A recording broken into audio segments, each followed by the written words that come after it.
Hello, I'm Larry Lee with Brownfield Ag News Network. Rose Oswald Poels joins us from Wisconsin Bankers Association. Hello, Rose. Hello, Larry. How are you? Not bad at all. And Happy New Year. Good. Same to you. The Paycheck Protection Program, PPP program. There's been one round. Looks like there's going to be another round. And I've heard that there might be some perils for some farmers if they go about it wrong. What can you tell me about that? Well, sure. We were certainly very excited to see Congress finally act. We were hoping to get this new round of PPP money months ago, but we did finally get it at the end of the calendar year, and the program should be opening up soon here in the next couple of days.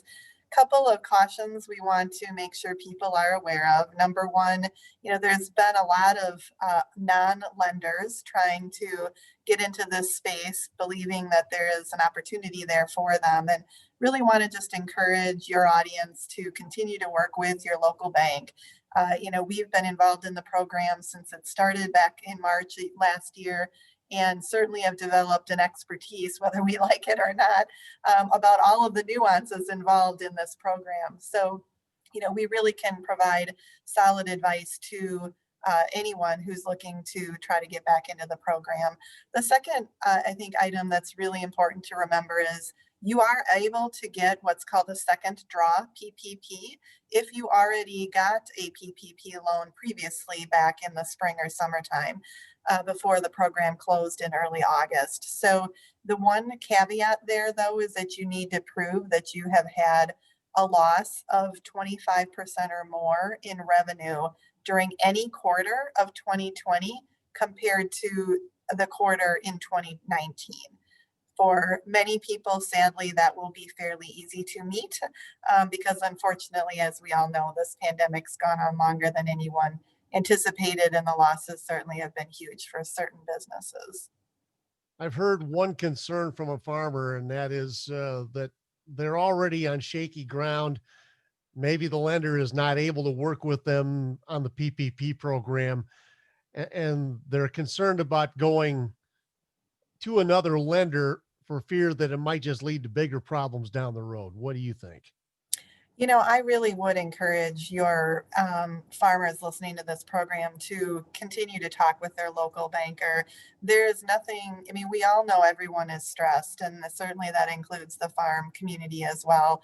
And there is nothing in the PPP program, this new round, that really is detrimental for a farmer who may have continued to struggle throughout 2020 with cash flow from applying. In fact, that's really the purpose of the proceeds and why Congress is allowing people to, get access to this either for the first time or again a second draw, because they know that people have continued to hurt. So I would not be worried about that. There's certainly no shame in talking to your local banker about that, despite what might have been a struggling 2020. Would it be true to say that going through your local lender, bank, credit union, whatever, whoever you've dealt with in the past, is Mhm. know your operation and what you can do as well as what they can do for you? Exactly. Yeah. I mean, it's really critical for really anybody to develop a strong relationship with your lender so they really know who you are. They know that you're out there trying as hard as you can. And again, this last year, we've all been faced with unprecedented challenges that nobody could have predicted. And everyone's just done their best to navigate through. So, working with your local lender who already knows your situation, knows the type of person you are, as an entrepreneur, as a farmer, those are so helpful to being able to keep a strong relationship and really for the lender who's going to go to bat for you. There's other programs too that this new legislation passed, providing monies to support different aspects of farming. And so there's opportunities out there, certainly PPP being one of them, but there's other relief provided through this law as well. You'd mentioned early on that some other uh, providers have offered to get into the game, seeing opportunities for themselves. How are they marketing to the farmers? What should the farmers be watching out for as far as potential scams or potentially unscrupulous operators that are really just in it for themselves, not really to help the customer. Right. Well, certainly a lot of this has been coming through digital means. So social media ads, email marketing. I don't know that there's been a lot of direct mail marketing, but that could certainly be the case as well. But I think a lot of it's really been coming more from what we've seen through digital means. And just, again, be wary of anybody that's, guaranteeing you money, guaranteeing you forgiveness of this money. You just really should work with your local lender who already knows the program well, the ins and outs of the forgiveness side as much as the application side. And, they'll be able to tell you straightforwardly, what the situation is for your particular scenario. Are some banks participating more than other banks? And if so, why?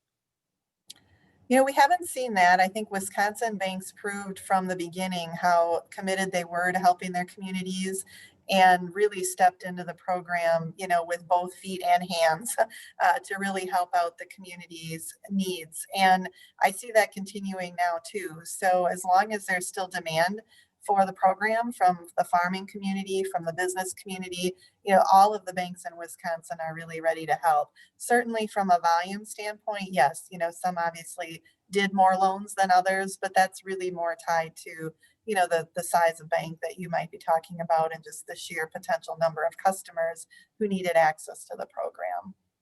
Now, we understand that there's additional funding from that last spending bill. Have the application periods begun yet? No, the SBA has 10 days from when the law was signed by President Trump to write some rules and open the portal back up again. I've heard rumors that the portal could be open this week, but I don't have confirmation of that. And in checking SBA's website as early as an hour ago, there was nothing posted there. So I would anticipate the portal to be open sometime this week, at certainly the latest next week. And at that time, we're also hoping that the SBA publishes the rules that they do need to write to manage some of the new nuances to the program that Congress put in place. Now, we don't know what the new rules will be for this second round of PPP, but I would imagine you could tell farmers what they need to know as far as paperwork documentation so far that they might want to line up. So most of it's ready when those rules come out. Exactly, right. And, some of the foundation of this program really hasn't changed. So, payroll costs and non-payroll costs are permitted expenses. You still need to spend 60% of your PPP money on payroll costs and 40% on the non-payroll costs. So some of those ground rules haven't changed and won't going forward. But definitely there'll be some paperwork, your tax returns being the biggest example, along with any payroll related documentation you have that will help with both the application process and then later on the forgiveness phase. Is there anything you'd like to add today? Just, again, this is a great opportunity for people who really need the money. That's really the reason why Congress did this last round of money. There's 284 billion that is being put into it for businesses and farmers who need the money. So I encourage you to talk to your local lender and take advantage of the opportunity if you need the help.